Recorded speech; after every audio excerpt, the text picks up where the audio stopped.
學佛六十問 EP14，我係我佛慈 base， 今日講鬼神。佛教並唔係一神宗教，相信大家都知啦。咁但係佛教咧並唔會否定鬼同埋神嘅存在，仲會好仔細咁樣講解佢哋喺六道輪迴中間嘅位置。咁佛教所認知嘅神咧，同大家會覺得全能嘅創造者有少少分別。咁神都只係喺六道輪迴之中嘅眾生，佢介乎喺天人同埋鬼嘅中間。咁神亦都可以係一啲好有福氣嘅鬼道眾生，或者係一啲天界嘅護法。咁有一啲鬼咧，非常非常大嘅福氣，可以享受到接近天道嘅福分。而民間所拜嘅神咧，好多時都係呢一啲有福德嘅鬼。咁就好似天神、凶神、地神、畜神或者鬼神咁樣。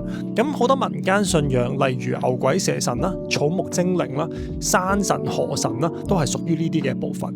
咁而經典入邊更加有提及天龍八部，即係8種佛教嘅護法神鬼。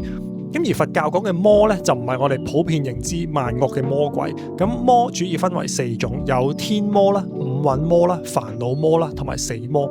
除咗天魔係住喺欲界嘅第6天之外咧，另外嗰3種都係我哋嘅生理或者心理所生出嚟。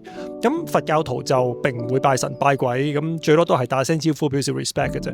如果你都係皈依三寶嘅佛弟子咧，更加唔會去拜鬼神，因為嚴格嚟講咧，喺佛理上面係有問題嘅。咁而善神，即係喺佛門外邊去幫手守護住佛門嘅護法神，亦都唔特登需要你去拜佢。佢哋咧更加會主動咁樣幫手去睇住皈依三寶嘅佛弟子。咁有咗善神嘅護持咧，嗰啲惡神惡鬼通常都唔敢亂搞嘅。學佛六十問 EP14，下集再見。